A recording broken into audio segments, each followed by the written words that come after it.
लक्ष्मी देते हैं, आप मांगते हैं, लेकिन वो खरीदी नहीं होती उतनी। तो हम अपने यहाँ कैसे प्रभावी ढंग से खरीदी करेंगे? लेकिन किसान तो पैसा काय में मिलेगा? आप कितने भी भाषण दे लो तो दलहन में आत्मनिर्भरता लाओ, पैसा नहीं मिलेगा तो नहीं बोएगा। वो गेहूं में मिलेगा तो गेहूं बोएगा, धान में मिलेगा तो धान बोएगा। तो हम हमारी दोनों संस्थाएं नाफेड एनसीसीएफ है यहाँ पे, उनके साथ मिलकर कैसे 100% खरीद डालें। और नहीं तो किसान पौने दाम पे बेचता, फिर बाद में व्यापारी फायदा उठा लेता है। तो वो हमको ध्यान देना चाहिए, ये मेरा निवेदन था। तो अब तक सर जो दलहन मिशन चूंकि स्टार्ट में 2 महीने हो गए हैं, हम लोगों ने सर ऑपरेशनल गाइडलाइंस जारी कर दी है। एक फोकस डिस्ट्रिक्ट हम लोगों ने सेलेक्ट किया। मैंने देखा कि लगभग 100 जिले अगर इंडिया के हम लोग फोकस करें तो लगभग 95% हमारा दलहन कवर हो जाए।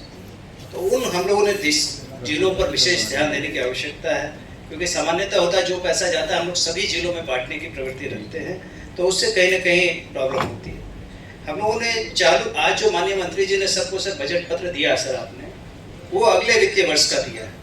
इस वित्तीय वर्ष के लिए भी हम लोगों ने अभी राशि रिलीज करनी शुरू कर दी है सर। कई राज्यों को प्राप्त भी हो गई है और कुछ लोग के अकाउंट ओपनिंग का स्टेटस है, तो वो जैसे देंगे तो इस वर्ष के लिए इसमें आप एक काम जरूर करें, ये राशि अफसर टू अफसर रिलीज नहीं होगी। माननीय मंत्रीगण को आप वर्चुअल जोड़ें और उनकी उपस्थिति में वहां से करें तो पूरा समय पता रहे कब कितनी रिलीज हुई है। कई बार वो अफसर टू अफसर ट्रांसफर हो जाता है तो सूचना ही देर से मिल पाती है, तो मंत्री उसको मॉनिटर करेंगे कितने पैसे आए, ढंग से करें उसको, जरा ये सुधार।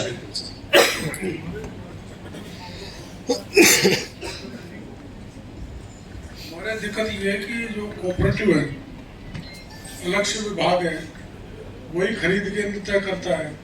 वो कितना लेगा नहीं लेगा नेफेड वगैरह से, तो किसान का चना भी पड़ा रहता है, वो भी पूरा नहीं लेते। जो अपने इसमें 100% का तय किया है ना, हमारे राजस्थान में 100% चने की खरीद नहीं होती। एक प्रैक्टिकल समस्या है, मसूर हमारा कम होता है।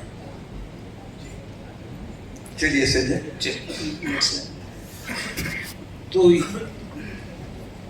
इसके अलावा उन्होंने मिनी किट भी इस बार एनएससी के थ्रू दिए। मैं सभी सदस्यों को और सभी माननीय मंत्रीगण को बताना चाहता हूँ कि मिनी किट पहले हम लोग यहाँ से देते थे, अब हर राज्य को अपनी जरूरत के हिसाब से, अपनी वैरायटी के हिसाब से आप लोग सीधे भी ले सकते हैं। वो एक परिवर्तन इस बार किया गया कि कई राज्यों में लेट से पहुँचने की समस्या बनती थी, कई बार उसकी भी समस्या। इसको संजय हम भी ठीक से एड्रेस करें और ICR भी देखें।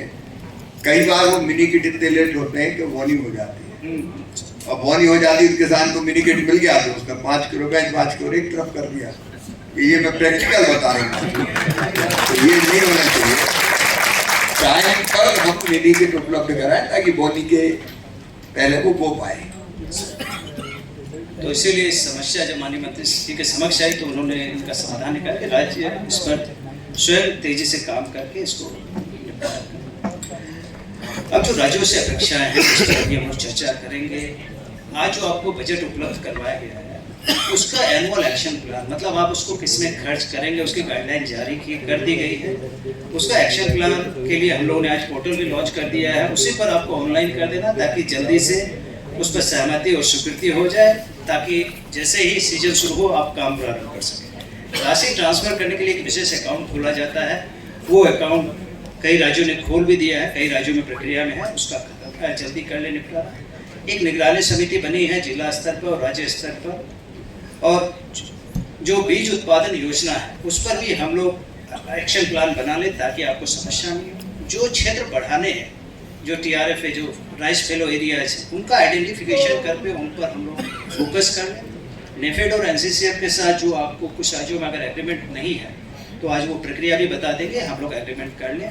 और दाल मिलों के लिए आवेदन आमंत्रित करके दाल मिलों को स्थापना में हम लोग तेजी लाएं। तो ये सब बिंदु मैंने आज रखे और अभी इन्हीं पर विस्तृत चर्चा होगी।